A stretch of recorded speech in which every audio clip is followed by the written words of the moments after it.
is a football podcast, man. Meat, football, good. Man, we talk football. We eat burgers.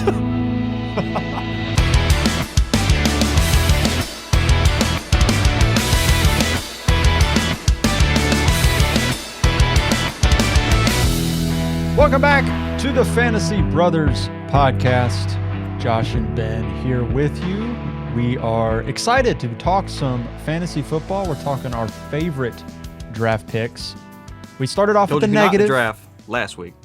Exactly. Now we get to do the positive spin on this. We get to talk about our favorite draft picks every round. Really quickly though, I do want to have a little bit of a soapbox moment because the podcast has been doing far better than I think I would have expected over this past 30 days have been the best 30 days in the history of the podcast. We are incredibly thankful for it. A lot of new listeners have showed up and, shout out to all of y'all. We greatly appreciate it. And we're excited to be here with you all season long. There's two ways you can support what we're doing here. Number one, you can check us out on Patreon. There'll be a link in the description for that.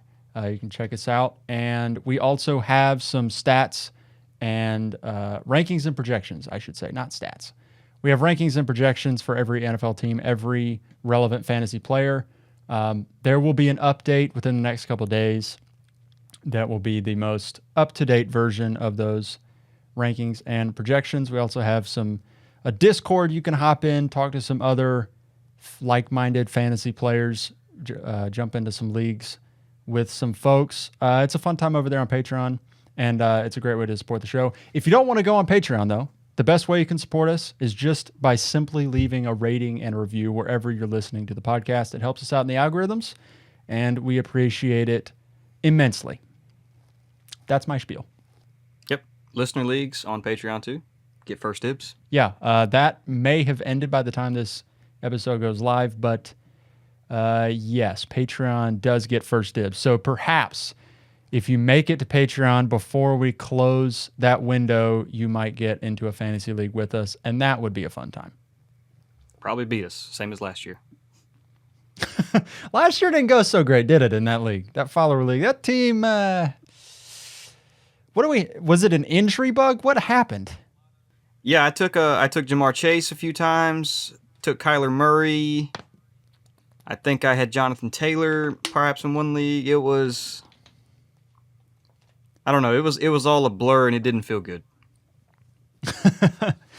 This year, hopefully it'll do significantly better. But yeah, that's the spiel. Ben, how you doing? How's your life? How's your weekend? It's going great. It's about to come to a close, which I'm very upset about. But, football is a week closer. We got some college football coming up this week. We actually had some yesterday, which I'm very excited about. Saw Caleb Williams. We did. He looked pretty good. And we got a game Thursday. We got a game Friday. We got a full slate of college football Saturday. LSU and Florida State play Monday, and then Clemson plays LSU and Florida State play Sunday, and then Clemson plays Monday. So I've got something to get me through, and then after that Monday, then we just have two days of no football to get to the NFL. I cannot wait. We are in for the best 3 to 4 months of the year after that. I've had so many questions. Like, I was at my parents' house tonight, and my dad was asking me, he's like, he was like, what's that guy, the backup for the Browns, that he was looking incredible? It's like, oh yeah, Dorian Thompson-Robinson. He goes, yeah, whoa, that dude looks like he's going to be incredible. I was like, when does he start? He asked me, he's like, when does he start? I was like, he will never start. He's not playing. They paid Deshaun Watson so much money, he will never start. They paid him too much money. Way too much guaranteed. I've had many questions about the Panthers. My boss is a big Panthers fan, and he's hoping and praying that the Panthers have a great season. I have to tell him I have absolutely no idea. I have no clue. They could be middle of the road. They could be horrible. These are your options. Or heck, they might be a playoff team. We have no way of knowing. That'll be a sad playoff team right there. It would be, but it happens every year. So yeah, football is almost here. Fantasy football is almost here. What are we? A week away? Is that what it is? Little over a week. So it'd be this coming Thursday will be a week away. I can't wait, dude. Cannot wait. This So is going to be excited a to long 12 days.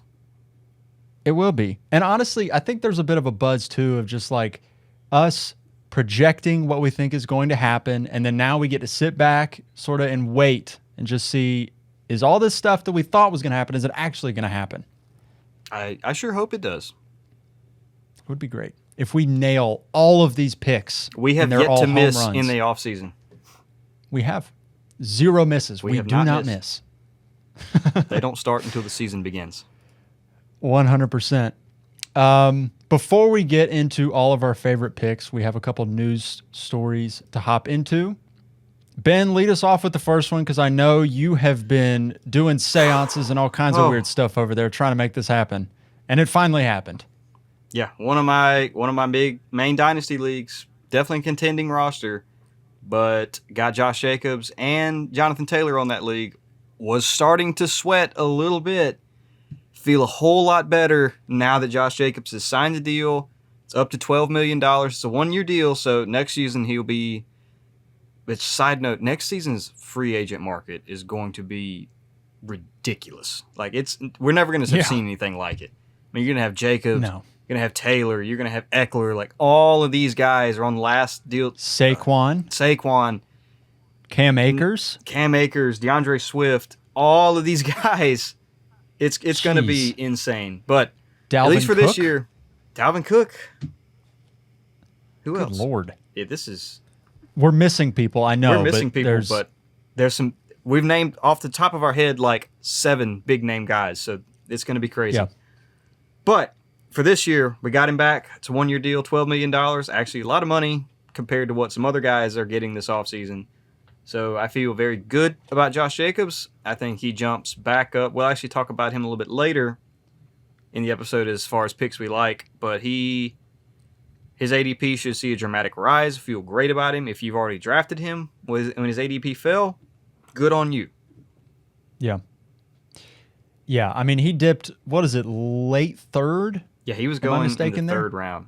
Sometime I saw him once in the 4th. If you ended up with Josh Jacobs in the 3rd or the 4th round, you have won. That's an amazing pick You are at this point in feeling the season. very good about yourself.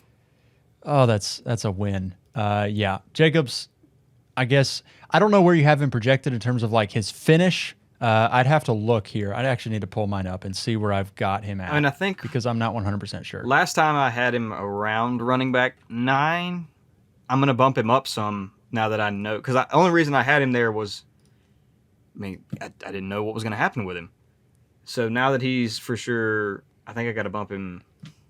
This is just off the top of my head. I'm going to have to look at my rankings. Probably closer to 7 or 6. Yeah, so I have him at RB9 prior to him signing as well. But now that we have the news, do you prefer Josh Jacobs or Najee Harris? Josh Jacobs. I would agree. Josh Jacobs or Jonathan Taylor? Definitely JT at the moment. Dude, I saw JT at the Jonathan Taylor moment. go in the 5th round of a league. Well, that's stupid. But few like, days would you ago. rather have? I mean, Josh Jacobs, who we know is playing, or Jonathan Taylor, who we don't know Definitely really Josh anything Jacobs about. right now. Okay. Josh Jacobs or Tony Pollard? Josh Jacobs. Dang. Okay, so we have made it up to my RB6, and we would prefer Jacobs over all of them. Jacobs or Chubb? Chubb. Okay. But he's All right that's a behind cutoff. Chubb, So I think. basically RB6, and you can get him in the 2nd round. Well, 3rd round-ish For now. for now. Yes. Yeah, Josh Jacobs is going to be very exciting. A couple other pieces here. Trey Lance, he got traded because he got the axe in San Francisco. Sam Darnold is the backup, and they traded Lance for a 4th-round pick to the Dallas Cowboys, where I guess he is the backup, maybe the 3rd stringer. I'm confused by this deal, Yeah, it Ben. doesn't- I don't know how you feel about it, but I need to go back and look, but from what I heard, this was all Jerry Jones. This was not like Mike McCarthy and them making this move. This was Jerry Jones 100% who did this. So that concerns me a little bit with the coaching staff. If that report is true, that they didn't really have anything to do with it. I mean, obviously Dak is signed for the next couple years, I think, and they owe him a ton of money. So it's going to be a while before Lance even has a crack at the starting job. And Cooper Rush was 5-1 last year. Like that's the thing, right? The move doesn't make any sense to me. You have a good backup who knows the offense. So Dak is signed through the 2024 season, so through next year, so 2 more years. Cooper Rush makes $5 million a year as his backup, or at least will make $5 million this year as his backup. Trey Lance, they still got to pay him, his first-round contract. He's got 3 years of team control right now. You've got 2 more seasons of the contract and a 5th-year option. So I guess it's basically just Dak insurance, I guess is what they view Trey Lance as. I know that people were high on Trey Lance, and the physical skill is there. But he just doesn't look like a good quarterback, man. He has not shown it. He can't understand Shanahan's offense, and maybe he'll be somewhere. He will somewhere else, but like he just I don't know. He just can't seem to grasp it.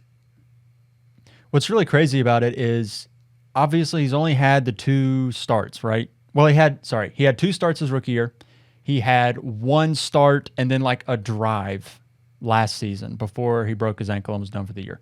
So he has shown us positively next to nothing in terms of how good is he on an NFL field against opposing NFL defenses. And that's not just preseason fluff stuff, Yeah. And in college, he only played 17 college games at North Dakota State. So it's not like he played 17 games at Georgia or LSU.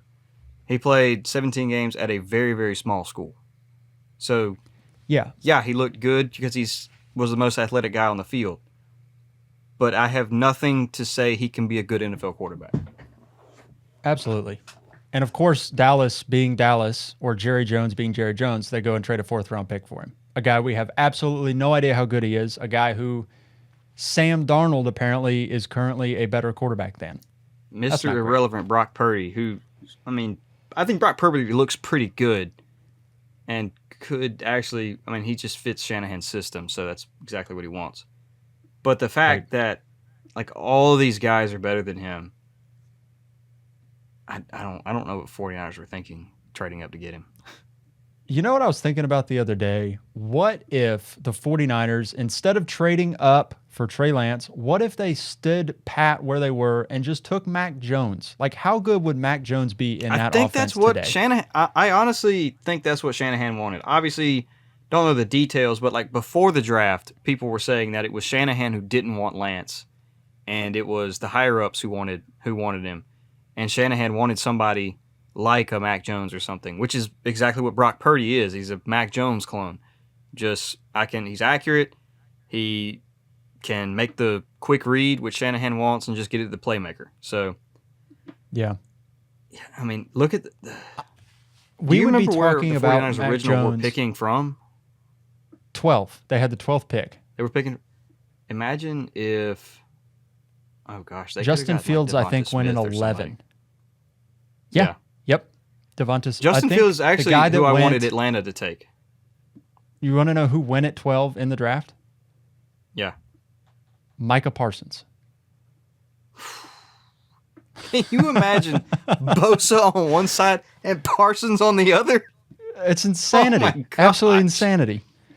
Yeah. Mac Jones right now in the 49ers offense, we've seen Brock Purdy obviously take the job. Is Brock Purdy good? He's good enough, right? But for Shanahan's system, he is. Yeah, but I think Shanahan's system covers up so much of the deficiencies of Jimmy Garoppolo. Well, that's kind of what I'm Brock saying Purdy. is like that Shanahan doesn't want a playmaker at quarterback. That he doesn't. He wants somebody who can understand his offense, and literally your job is to hand the ball off to Christian McCaffrey, dump it off to Debo or Brandon Ayuk, or find George Kittle over the middle. Like I don't need a guy who can scramble, make something happen with his legs. I don't need a guy who's going to heave it 50 yards down the field. I just need a ball distributor. And that's all Shanahan wants. What's crazy about it is the Dolphins are the team that ended up making the trade with the 49ers for that pick. And the Dolphins, along with some other stuff, turned that draft haul into Tyreek Hill, Jalen Waddle, Bradley Chubb, and a corner that I can't remember his name. But if you just take those first three, it's home run for the Dolphins. They've created their core. They've created a Tua Super Bowl Tagovailoa contender from trade. that one trade. Exactly. Yes. Star pass rusher, stud wide receivers, and they are now, I mean, obviously the 49ers are still fine. Like, they believe they have their franchise guy, but, you know, you just feel for Trey Lance that they did all this for him and then it didn't pan out. And you wonder, like, how much did Kyle Shanahan have to do with that behind the scenes? And like I said, mine is all speculation. I really don't know if he didn't want Trey Lance, but. Yeah. Anyway, sucks for Trey Lance. I guess until Dak is no longer a Cowboy, which I can't see happening at all, Trey Lance is now a backup for sure. Question I mean, about. we already knew he was a backup, but, you know. Just food for thought about, I guess, core question about the 49ers front office. If Brock Purdy doesn't work out and he kind of flames out this year, does either Shanahan or the GM for the 49ers get fired after that Trey Lance move? No. Not because no. you traded the team's future for a guy you ended up shipping off for a fourth. Yes, but they have made 3 NFC Championship games in a row. This is true. I don't think Shanahan will get fired, but I think I don't know, somebody be in trouble. I can see there being like yes, and they this could is be in assume hot this water. and this is like saying obviously the 49ers had to be bad this year and Brock Purdy flames out. Yeah, but I can't really see a scenario where they're like that roster is way too good. Brock Purdy can be not great and that be a playoff team. That's fair. I mean, I think they're the second best team in the NFC, so Yeah. it's not Honestly, saying much, but if they have a healthy quarterback, would they have beaten the Eagles last year? I don't know if they might have. They might have. That's a very, very good team. All right. Final bit of news here. Pierre Strong, backup running back for the New England Patriots, who Ben didn't know existed, was traded to the Cleveland Browns. And I only put this in here because Pierre Strong was one of those freaky kind of, I mean, he ran like a 4.3 at the combine. He, where did he come from? North Dakota State. He was one of those height, weight, speed kind of guys at running back where I think he's like 215 plus pounds. He checks some of those material boxes, the measurable boxes at running back. Fast, thick, showed big playability, and now he goes to Cleveland where potentially he could be Nick Chubb's backup. There's big playability from that offensive line. I mean, Nick Chubb will break off 4 or 5 50-yarders a year, so. If nothing else, it's worth a stash in deeper leagues, I think. Put him on your taxi squad. He's a second-year player, so in most leagues he should be taxi eligible. If you're in dynasty leagues, if you're in redraft, obviously Pierre Strong is probably not worth anything. But it's more of a dynasty kind of alert there. Go maybe in a deeper league, grab Pierre Strong. Just throw him on the end of your bench. See what happens. I don't know. He could be nothing, but we don't know. Only one way to find out. Exactly. All right. Let's hop into it. I'm very excited about this episode, Ben. Yep. I don't know how you're feeling about it. Oh, I love it. It's not necessarily the guy who we think is going to be the best out of the round, but it's, I don't know, I guess the best value in each round where you're going to be drafting. There we go. So we're assuming 12-team league or 12. Yeah, we're assuming 12-team leagues here again, just like the last episode. And we're going off of Fantasy Pros consensus ADP to get these ADPs. So if you have a bone to pick with the ADPs, go yell at them. Yeah, we're, excuse the thunder around my house right now. Wow. Wowza. All Lead right. us off with the first round pick here. Number 1, I think, is Cooper Kupp. I mean, and we said this last time with the least or the worst pick, where like the worst pick was CeeDee Lamb. Like, if the worst pick is CeeDee Lamb, that's saying something. But based on just where Cooper Kupp is going, he's going behind Jefferson, going behind McCaffrey, going behind Chase, going behind Eckler, going behind Kelsey, going behind Hill. And I'm not saying that it's like either any of those are bad picks ahead of him either. But I think we're forgetting just how good Cooper Kupp is. Like once y'all see him back on the field, like getting him in the mid first is gonna feel like a steal a little bit. Even last year when the Rams were bad before he got hurt, he had 31 points, 16, 26, 25, 16, 22, 26, and then he got hurt. Yeah. Dude. Cooper Kupp is a bad man. He absolutely and is. I don't and think his target share is going to go anywhere. It won't. It absolutely won't. And I think we don't fully appreciate how good Cooper Kupp has been. I think we forget it a little bit because we get caught up in the flashy recency bias, I guess, if you will. Tyreek Hill was awesome last year. Fully admit it. He was great. He averaged 20.4 fantasy points per game. That was awesome. Justin Jefferson averaged 21.7 fantasy points per game. He was the wide receiver 1. Devontae Adams, 19.7. Stephon Diggs, 18.9. Jamar Chase, 18.6. Do you know who was better than every single one of them? Cooper Kupp. I don't know, Josh. Tell me. Cooper Kupp was the best player in fantasy points per game last season. Obviously, he got injured. Matthew Stafford also got injured. But Cooper Kupp did not have a significant injury. He sprained his ankle. He had a tightrope surgery. That is not a significant ankle injury.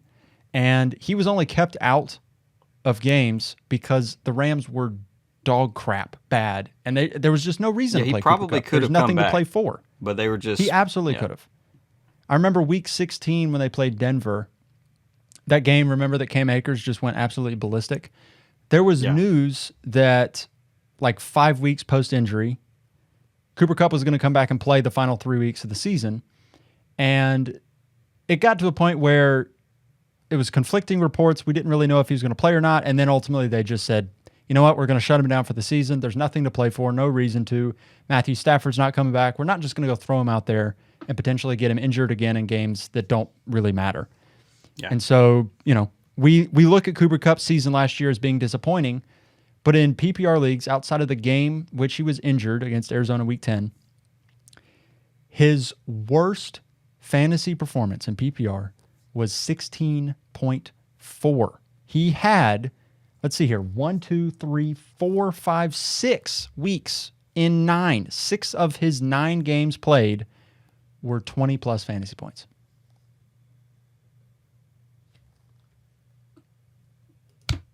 I mean, I don't really know what else to say here. I mean, he's great. I think I'm saying all that to give people permission to draft Cooper Kupp very high. Like, I understand Tyreek Hill seems like a great value, and I think he is. He's a very good pick at pick 6 in drafts. Obviously, Travis Kelce's a great pick. I guess the thing with Kelce is he has never been drafted this high previously, and he's 34 years old. So, like, I know Kelce is great, and I know he's a positional advantage, but, like, if I'm staring down Cooper Kupp at Travis Kelce, I'll take Cooper Kupp. He's the highest scoring wide receiver 2 years in a row. Frankly, it's not super duper close. He does not bust. He just doesn't. He's incredible. He doesn't bust, and he booms a lot. He booms so much. The only caveat with Cooper Kupp is if Matthew Stafford dies or gets injured. Obviously, that's a little bit different. God forbid. But Matthew Stafford is currently healthy. The Rams are singing his praises, and he won him a Super Bowl, Cooper so you Kupp better be. Yeah. Some people are worried about this Cooper Kupp hamstring injury. He's slated to play week 1. I think he'll be fine. He's going to be okay, guys. He'll be fine. Okay, round 2, we have kind of a tie here. We talked about him earlier. Josh Jacobs is one member of this duo, and it's really just he was potentially the best running back in terms of value last season. Granted, he was taken in the 6th round.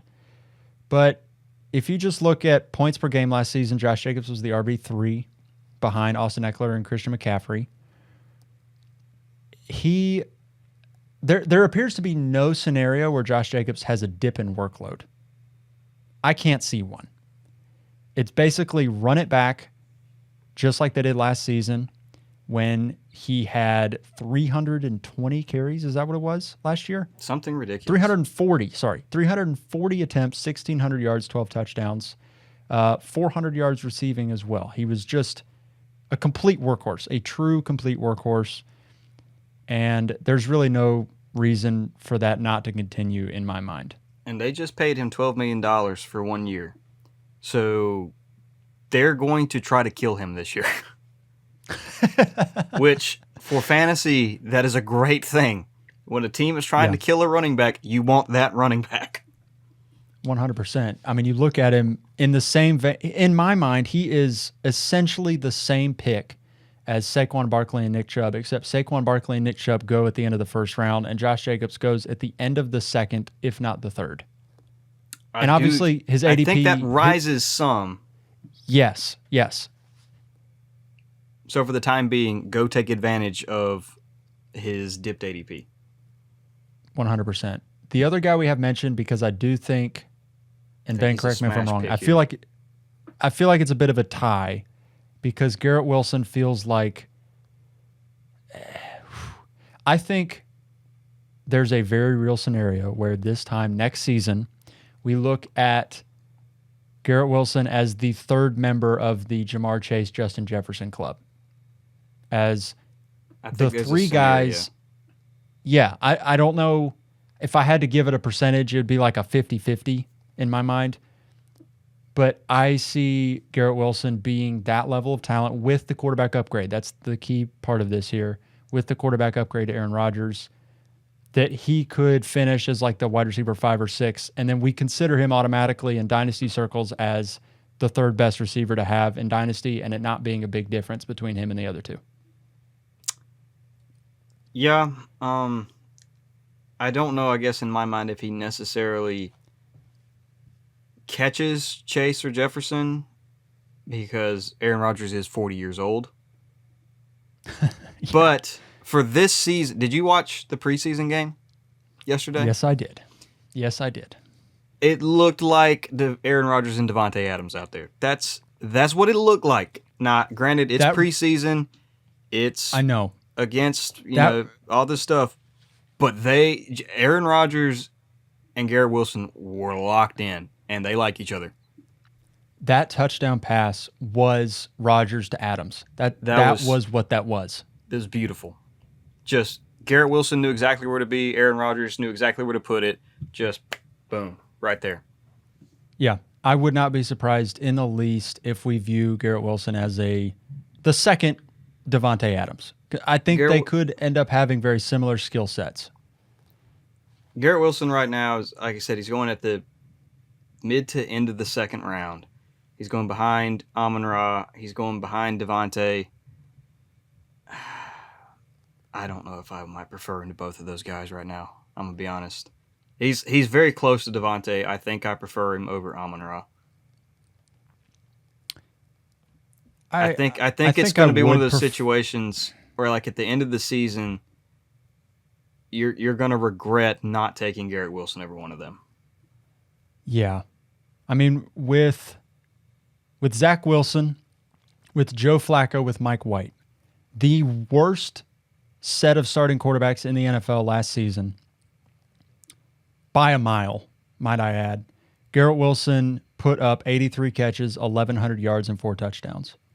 1,100 yards with Joe Flacco, Mike White, and Zach Wilson. 3 dudes who are, they're not starting quarterbacks. And so you throw in Aaron Rodgers, who at this point in his career, what is Aaron Rodgers? He's probably 7th, 8th, 9th best quarterback in the NFL this coming season, something like that. Yeah, he's from a real life perspective. Yeah, probably.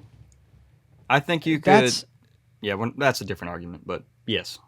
But regardless, it's such a huge upgrade. And, Garrett Wilson had 147 targets a year ago, and I see, who's going to steal targets from him? They're going to run the ball. They got rid of Elijah Moore. Exactly. That was the other guy that I thought could steal work from him. Maybe would have had like a rebound season. But, I mean, the other receivers there are Lazard, McCole Hardman, The talent the gap Ghost. is unbelievable between Yes. him and we talk about how, and I'm not saying he's as good as these other two, but like Jefferson and Chase, where obviously Jefferson and Chase are beyond dominant elite players, but the talent gap between like Jefferson and Jordan Addison / TJ Hawkinson or Chase to Higgins is not as big as the gap between Garrett Wilson and everyone else on his roster. Yes. Like, could Garrett Wilson get 160 targets? I think so. I'm, let's say, pretty much locked in for that. Barring And injury, if he gets 160 targets from Aaron Rodgers, that's basically top 5. yeah. Like, I cannot see a scenario where if he gets 160 targets, that's not a top 5 finish. I think he could finish higher than obviously Amon-Ra Adams. He's gonna push AJ Brown and CD like we're, and at that point, okay, now who you can after that it's Kupp. So yeah, he's pushing top 5. He's pushing there. So Garrett Wilson, Josh Jacobs, we both love them in the second round. Jacobs might get the slight nod because if you're going to take him in the second, you might get him at like the last pick in the second round right now. That feels pretty good. Garrett Wilson goes a little bit Get a earlier. top 6 running back. But both are great. Both are great. Third round. So again, we've got 2 guys we want to mention here. I don't really know how the priority lies for you, Ben. For me, I'm kind of split. So I'll just start off with Mark Andrews here in the third round. And let's tell the truth about Mark Andrews' season, shall we? Here's the thing. Mark Andrews was injured last year. I think we forget it. Ben forgot it on the last He only episode. missed like 2 games. Okay, he did, but it's a compound thing here. So he missed. Let's see, what is it? Week 8. He got injured. He missed week 9 against New Orleans. They had a bye week 10. Coinciding with that injury was a Lamar Jackson injury. I think it was shortly. I think it was like week 11. Lamar Jackson got injured. So you have Mark Andrews coming off an injury, finishing out the season, and Lamar Jackson's hurt, so he's catching passes from Tyler Huntley. So let's look at Mark Andrews' season prior to those 2 injuries. So before those 2 injuries, there was a, 7-week stretch, including, might I add, a stinker performance against Cleveland where he put up 0.4 fantasy points. He had... TJ Hawkinson would never do that to you.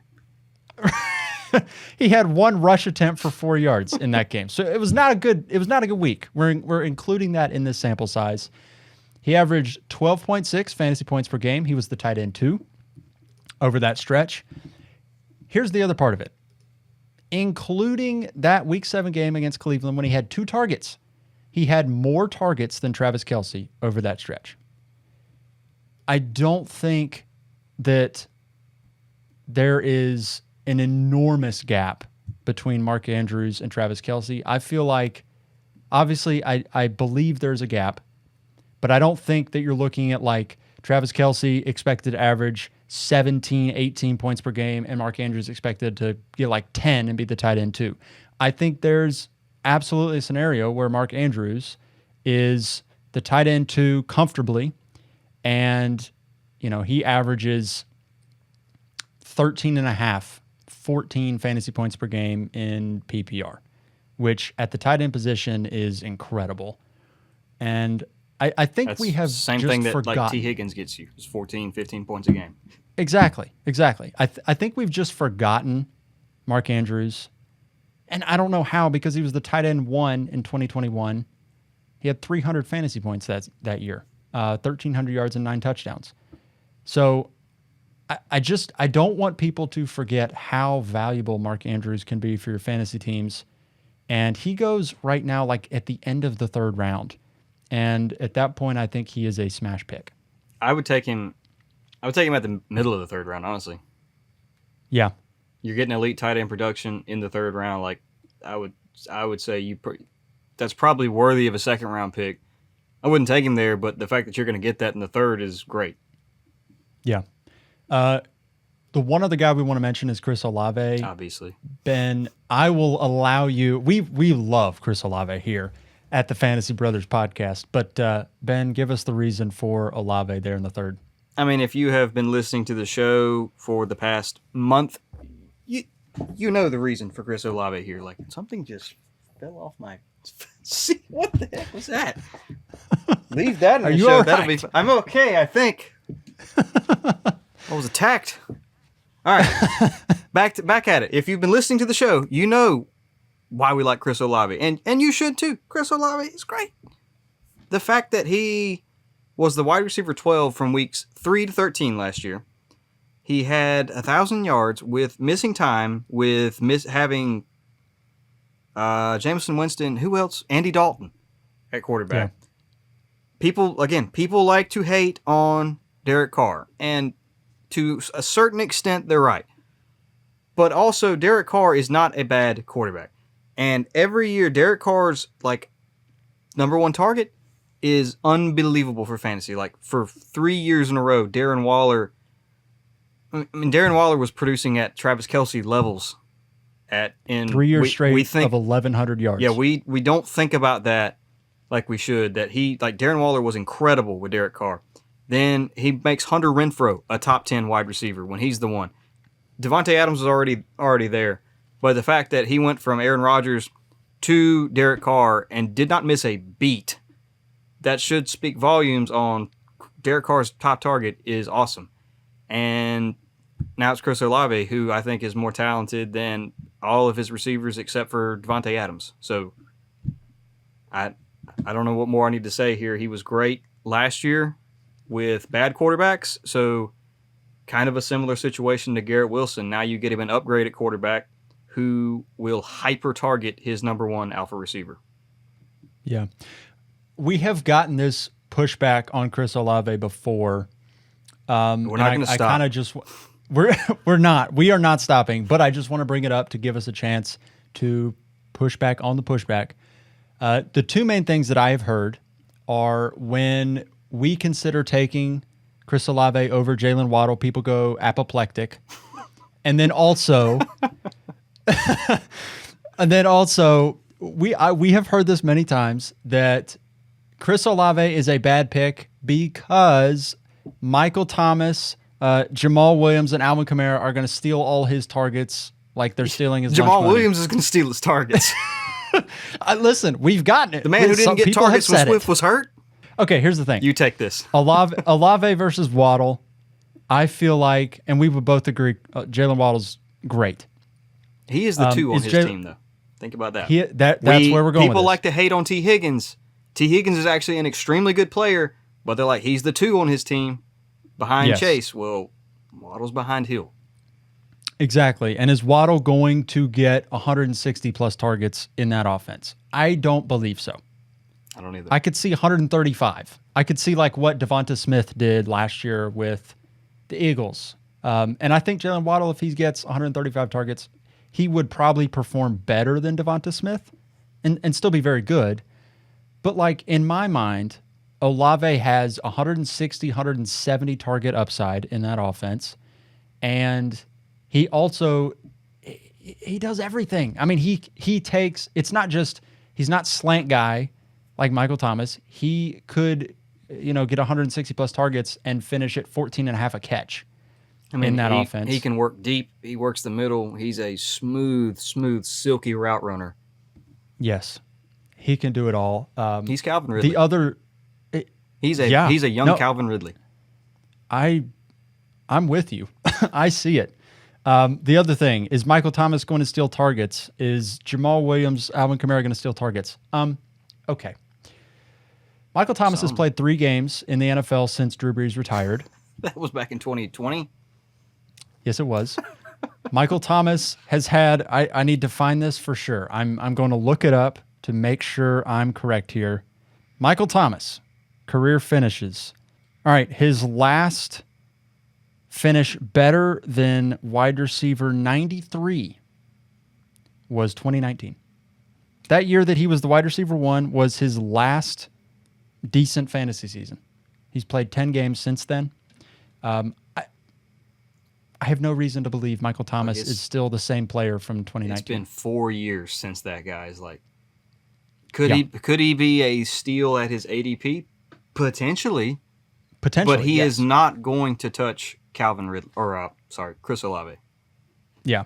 And then Jamal Williams does not catch passes. I don't know where that one comes from. Alvin Kamara does catch passes, but you do have to pass to somebody. Like, if Olave gets 150, 160 targets, it's not going to be Kamara. Is Carr going to throw 600 times and 600 go to like Chris Olave? Right. No. Alvin Kamara and Chris Olave and Michael Thomas can all coexist in the same offense, and Chris Olave still be the best player for fantasy of the three. Like, are we worried about Justin Jefferson? I would say that Jordan Addison and T.J. Hockenson are both better pass-catching weapons right now than Michael Thomas and Kamara are. So if we're not worried about Jefferson, we shouldn't be worried about Olave.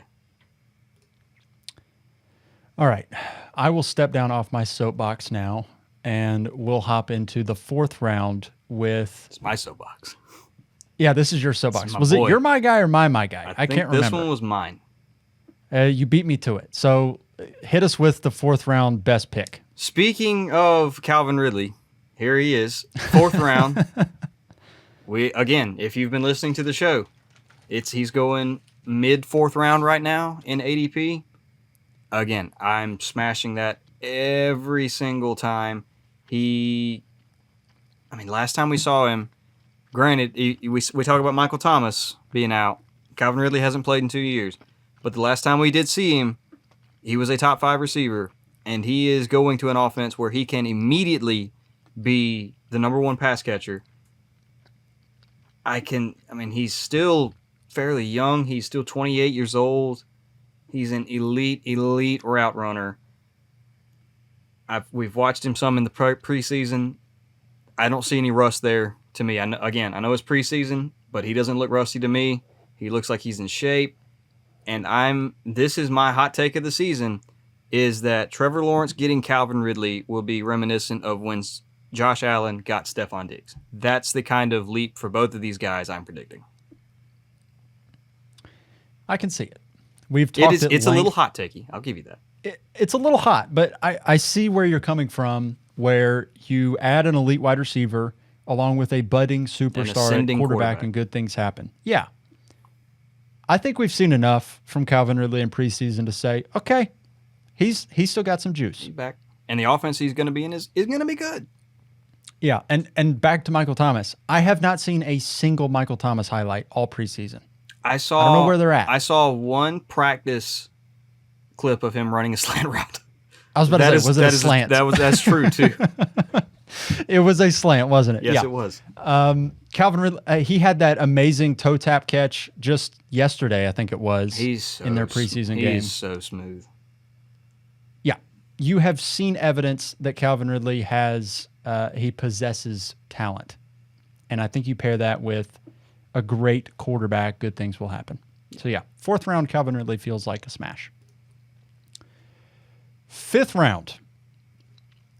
We have 2 more names to mention. We had a big discussion about this one before the show, actually.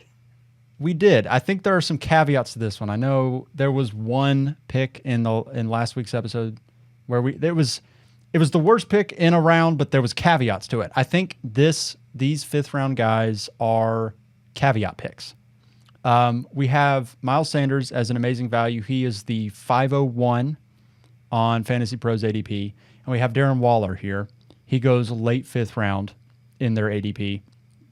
I think both are amazing picks, but there are some caveats to why you would take each of these guys. I don't know how you want to attack this, Ben, but I'll just jump in with Darren Waller. We know... Well, what have we seen from Darren Waller? Well, he's the number 1 pass catcher. He's dominated in camp for the New York Giants. There have been Yes. It's only one game, but he's- he looked good. He looked good, and just the reports out of the camp, out of the Giants camp, have been they're pulling Darren Waller out of drills because Daniel Jones won't target anyone else. He says, "Oh, I could force something over there to." That's because this is the I don't first know, time in his Sterling career Shepard. that Daniel Jones has had a good pass catcher. He's like, I'm giving it Yes. to him. Yeah, they're like, I could throw something difficult to Sterling Shepard, or I could throw to a wide open Darren Waller over the middle of the field, and he just keeps doing it because Waller keeps getting Daniel, open. you have to build chemistry with someone else. Brian Daboll's like, okay, get that dude off the field. Daniel's not throwing I know to he's anyone good. I need to else. see if anyone else is good. Exactly. So Darren Waller, the reason he's still here is here in the 5th round is injury concerns, and I get that. He has been injured the past 2 seasons. The 3 seasons prior to that, though, he had 1,100 yards in those Raiders offenses. He was basically the consensus tight end 2 for 3 years in a row.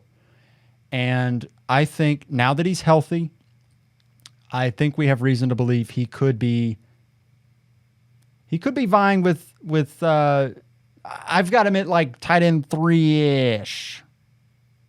I've got him at 4. You've got him at 4. I've got But him as like, it's not that much of a difference in my mind. okay. So value-wise, I didn't know how mad you would get at me for that. Value-wise, I do agree. It is better than T.J. Hawkinson. Now, Yes. well, not here to talk about T.J. Hawkinson, but I think We're him not. in the 4th is pretty good too. But Yeah. Waller in the 5th, value-wise, is probably a little bit better. Yeah. Wall in the 5th is great. All right. Miles Sanders, hit us with the Miles Sanders argument. When we were actually talking about this, it was T.J. Hawkinson got brought up because Waller's going in the late 5th. Hawkinson sometimes goes in the 5th, usually goes in the 4th. With Sanders being early 5th, I think instead of taking Waller, waiting on him and hoping he makes it back to you in the 6th where he don't, I think you could get, Hawkinson in the 4th, and in that like late 4th and early 5th, that's when you can take Miles Sanders and feel good about it. Yeah. Yeah. I like Miles Sanders a lot. I mean, I think I have him. I need to go back and look at my rankings, but he was at 16, running back He's 16. at 17 for me. Yeah, last time I looked at him. So, that feels pretty good. I mean, he's going behind Dameon Pierce. He's going behind Breece Hall. I might take him over all those guys right now. So, Where would you go with Miles Sanders or, well, this is easy, Miles Sanders or J.K. Dobbins? do I need to answer that? You don't. We know where we're going Okay. there. Miles Sanders, Dameon Pierce. You just said that. Miles Sanders, Breece Hall. That one, I said it as as I said it, I'm like, that's a little.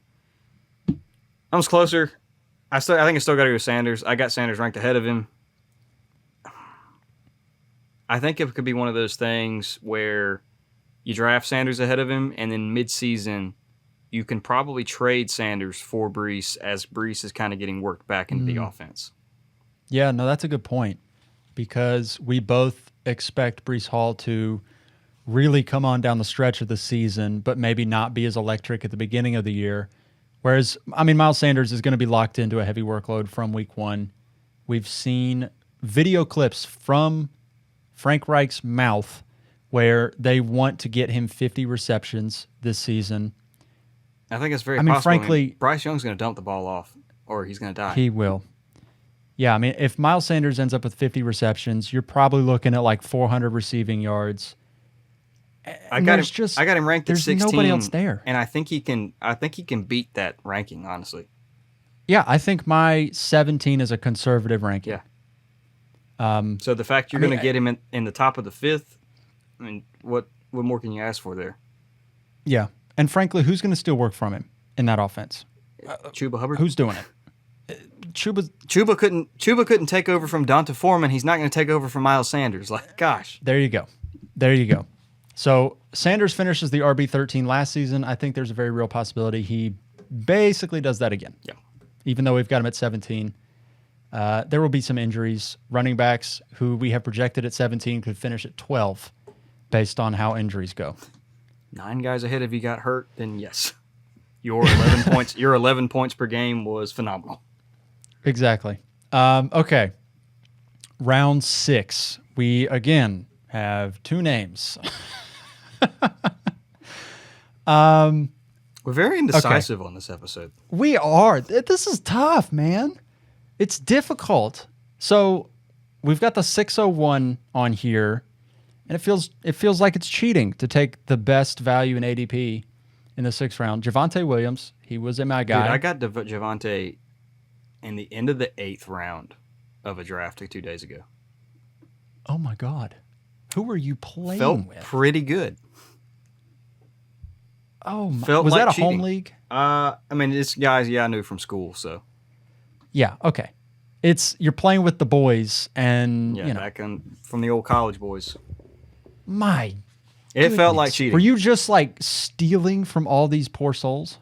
I nailed a few good values in that draft, which let me see if I can pull it up. It felt, it was, let's see, draft results. I took, obviously I took Hawkinson into the 4th. I got Javonte into the 9th. Got Deshaun at the beginning of the 9th. DJ Moore was in the 7th. Felt like some robbery out there. That's incredible. Okay, Javonte Williams. I have him at, I think it's RB24. And I think he goes at RB24 in his ADP. Yep, he goes as RB24. So here's where I'm at with Javonte. I think a lot of times we don't like to draft players based on how we're going to feel about them at the end of the season. And here's what I mean by that. The perception of a player in fantasy is really shaped by like the last 6 weeks of the fantasy season. We look at those guys like the Amon-Ra St. Brown 2 years ago, Cam Akers last season, those guys that went and won you championships. Rashad Penny comes to mind. We look at those guys really fondly because down the stretch, they delivered for your fantasy teams and oftentimes won you leagues. Javonte Williams is the kind of guy that I view as the sort of player that can win you leagues down the stretch. He is going to be coming off. He's going to be ramping up, I should say, from the knee injury. And all reports are that week 1, he's going He played to in a at least be preseason 50-50. He did. He played in a Preseason. game that does not matter already with this knee. He's going to be a full go, and he's probably going to have a 50-50 split in terms of work with I Samaje think they Perine limited week him 1. early on, probably. I would agree. I don't think from the get-go he is all systems go, but I think as the season goes on and he kind of gets acclimated to his workload, gets some trust in the knee, and as the season goes on, I think you'll see Javonte Williams turn into a workhorse down the stretch where Samaje Perine comes in as just sort of a change of pace guy. And Javonte Williams ends up being a league winner where he just, maybe the first 4 or 5 weeks of the season, he's like RB 26, 7, 8, something like that. But then like the last 6, 7 weeks, he's like the RB 10. I think that's where we could be seeing Javonte Williams. And I think this time next season, his value is going to explode, I think, based on how we feel about him right now. Yeah, I'm in the same camp with you. Like if we do still like Breece Hall, but especially like we're liking him down the stretch. So if we're okay with Breece Hall down the stretch, he's with Dalvin Cook, who is much, much better than Samaje Perine. And Javonte is going a round, sometimes 2 in the draft that I was just in, 3 rounds after Breece Hall, and he's ahead of Breece Hall in his recovery to where they're not 100% sure Breece Hall will play week 1. He probably is, but they're going to give way more work to Dalvin Cook, whereas Breece is like Javonte's played in preseason games like that. That tells me he's pretty ready. Yeah. So will he be on a pitch count? Yes, but if we're good with Breece Hall where he's at, then we really need to be good with Javonte 2 to 3 rounds later. Yes. That's that's pretty much where I'm at with it. The other guy here is Tyler Lockett, Just because he doesn't miss. and he just doesn't. He is one of those guys. Okay. I mean, this is just crazy to me. In half PPR, he has finished the wide receiver 14 or better 4 years in a row. 4 years in a row. And he was the wide receiver 15 the year before that. So the wide receiver 15 or better 5 years in a row. He doesn't miss. Just safe. I know they just drafted Jackson Smith and Jigba, so that does impact Tyler Lockett's value. But Jason's going to miss a couple I don't weeks. know. He is, but Tyler Lockett is probably the best value in terms. Well, JSN might be the best value. I take that back. But Tyler Lockett is an amazing value for where you're getting him in drafts, where he's going to finish probably like 15-ish, and he goes at like 30-something-ish. I don't know if I'd say 15-ish, but he's Where going do to you have think some... he actually ends up?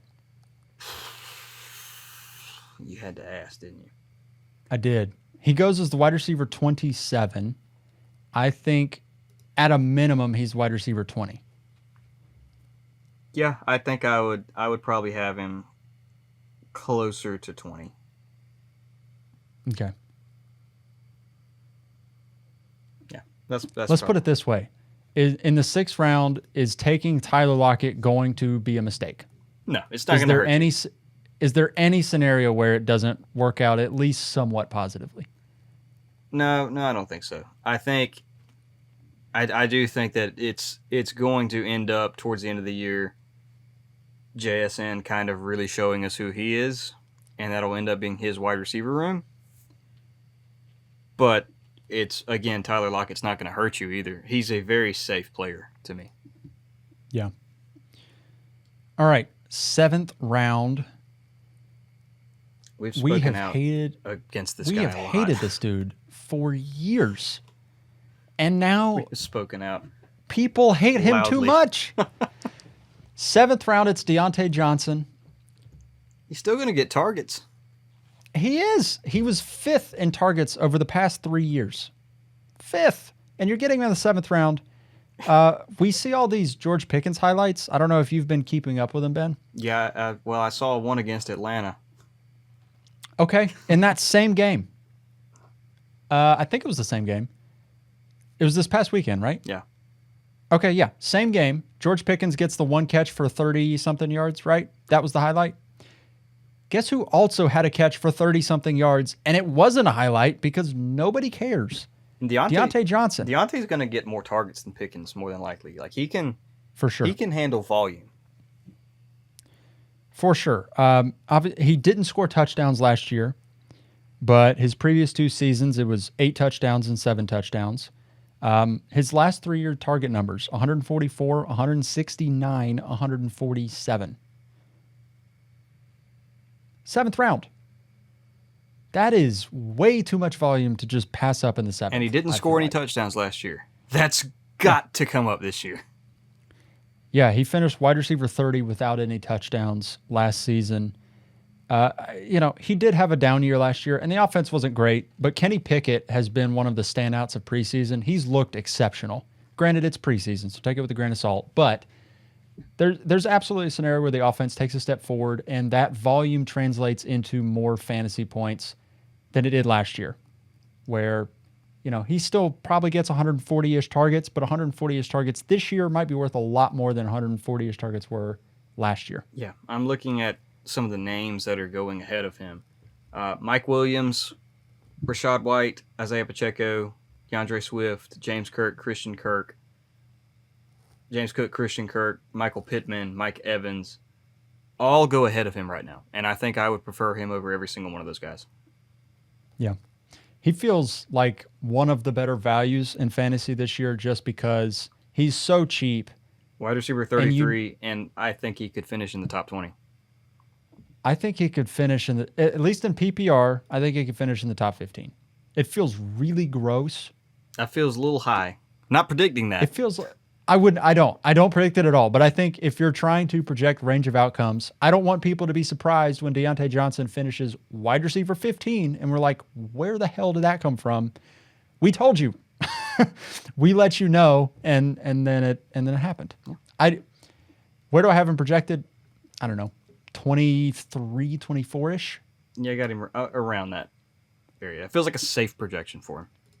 Yeah, safe median projection. So round 7, Deontay Johnson's our favorite pick. In the 8th round, Speaking of Jackson Smith-Njigba, Ben, he is your love child. Just love give JSN, it to dude. us.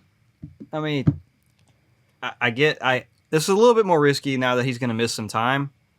But again, in the 8th round, if you're shooting for upside, there ain't a guy in the 8th round with the same upside as Jackson Smith-Njigba. We talked about it with Lockett. I think this is going to be his wide receiver room, dude. He's unbelievable. If you've watched him in preseason, again, I know it's preseason, but he looks daggum unguardable in preseason. Yeah. And we were already predicting this kind of stuff before the preseason happened just because he's that level of a talent. DK, he's okay. I think, sure, physicality-wise and pure just build-wise, DK's better, but Jackson Smith-Njigba is one of the most polished guys right out of the gate. He's as polished as Tyler Lockett. By the end of the season, I think he's going to be the one in that offense. I really do. I can see it. Okay. 9th round, we have Michael Thomas. Okay. We've trashed him. I'll admit it. Is he going to steal Chris Olave's lunch? No. But can he coexist with Chris Olave in the same offense? I believe. I can see, if he stays healthy, 100, 110 targets and being at least like the wide receiver 30. Like, can Michael Thomas be the wide receiver 30 if he plays a full year? I think so. I don't know where you're at on him, but Yeah, I think 30 is still within real outcomes. School was at wide receiver 41. Again, look at the guys. Some of the guys going ahead of him. I guess it's right about where I think he should be going, more or less. It's not incredible value, but it's also he's not going over guys either. yeah. I think it's There's just right really- where he should be. Yes, at least in terms of players that go in this round. In fact, the guy we're going to talk about that goes in the 10th round, I think is a better value than Michael Thomas. But because they go in different rounds, the 10th round guy can't be ahead of Michael Thomas. But none of the guys in the 9th round are really all that great. You're looking at Traylon Burks, Cortland Sutton, Samaje Perine, who's the other guy I'm missing? Zach Charbonnet are really the only guys that kind of pop out to me. And Depending on need, any I of would them be have okay upside? taking Charbonnet there. I would be okay with but it. Again, if you don't have or like you're good at running back, sure, take Mike Williams. Michael Thomas? What have you got to lose? Yeah. Could he be a decent wide receiver 3 for your teams? I think he could be. And you would get it at the 9th round. I mean, what are you really hoping for? I mean, you're really hoping for just a guy that you can slot into your flex and be like moderately okay. Right? I mean, he's not an every week flex in the 9th round, but like somebody that he's probably on your bench that if you need a flex start, you can throw Michael Thomas in and probably be all right. Yeah. That's sort of where we're at with him. Anything else on Michael Thomas? Don't like him. What, you don't like Slant God? No, I do not. All right, let's talk about a guy we do like. At least I hope you like him because I really like him. You put 10th this round. name down. I did. I ran this one to the doc. I said, put this man down. Zay Flowers is the best pick in the 10th round, in my opinion. Maybe Ben's, I don't know. But I got to the doc first, so it is what it is. Zay Flowers, I think, is going to be the wide receiver 1 in the Ravens offense. I have them projected to throw 550-ish times this year. Let that sink in. 550-ish times. They have thrown 430 passes at most the past like 4 years. And now with this new injection of weapons in the offense, they're going to throw the ball more. I think Mark Andrews is still the number one pass catching option, but Zay Flowers is a guy that absolutely could be the wide receiver one, could get 100, 115, 120 targets in the offense, and be a guy that in the 10th round, like you're not expecting anything from your 10th round pick. If you have a guy that ends up being a decent flex play, which I think Flowers could end up being a decent flex start by the end of the year, that's a win. That's an absolute home run win. So yeah, he goes as, what does he go? Wide receiver 45. Let me pull up my projections here for Zay Flowers. I have, this is kind of spicy. I have Zay Flowers at wide receiver 24. I know it feels I don't know spicy. if I'm there with you, but That's hot, but I would guess you would like him more than 45. oh, I definitely do. I don't know if I like him at wide receiver 24, but I do like him in the 10th round because I'm with you. Obviously, Mark Andrews is the top pass catcher, but with their new offensive coordinator who likes to throw the ball a lot more, I think the time is come and gone for Rashad Bateman. So Zay Flowers' only other real target competition is a 30-year-old Odell Beckham Jr., who I think early in the season it kind of could probably be Odell. And again, I wasn't in love with Zay Flowers as a prospect coming out of Boston College. That is where he went, right? Boston College? Yep, I was. I love the prospect. I was the prospect guy. I was not, but beside that, I think he's got a real shot to be the one. So in the 10th round, I'm okay with that. Yeah. I think so. Where I look at him was maybe I'm sticking to my priors on Zay Flowers, where like there was nothing in Boston College. There was no reason he should have been good other than him being good. Like his quarterbacks were terrible, but he produced the best dominator rating of any prospect coming out of this draft. And he just flashed so much. And then you get it confirmed with preseason where he's taking slants 40 yards to the house and just ended up dominating, I think, in the limited snaps that he's getting. So I have seen enough to where I'm like, okay, lock it in. 10th round, Zay Flowers. Yeah. In the 10th round, I got no issue here. Yeah. Anybody else you want to mention before we get out of here?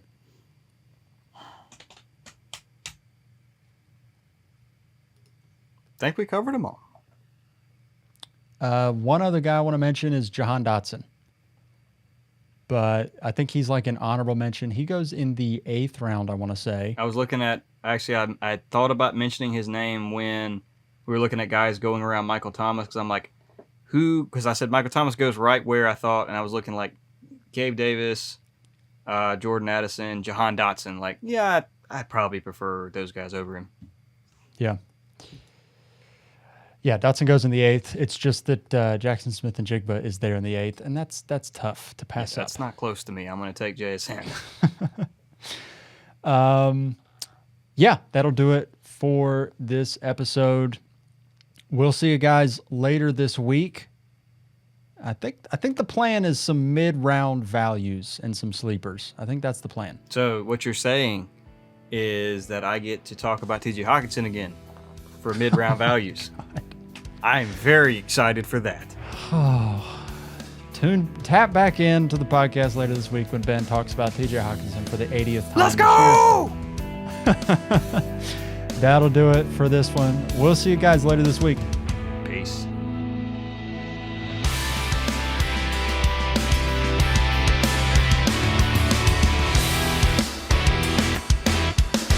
Thank you for listening to the Fantasy Brothers podcast. If you enjoyed the episode and want to connect to us, follow us on Instagram at FantasyBrothers_ or on Twitter at FantasyBros_. If you want to support the show, you can do that at Patreon /Fantasy Brothers.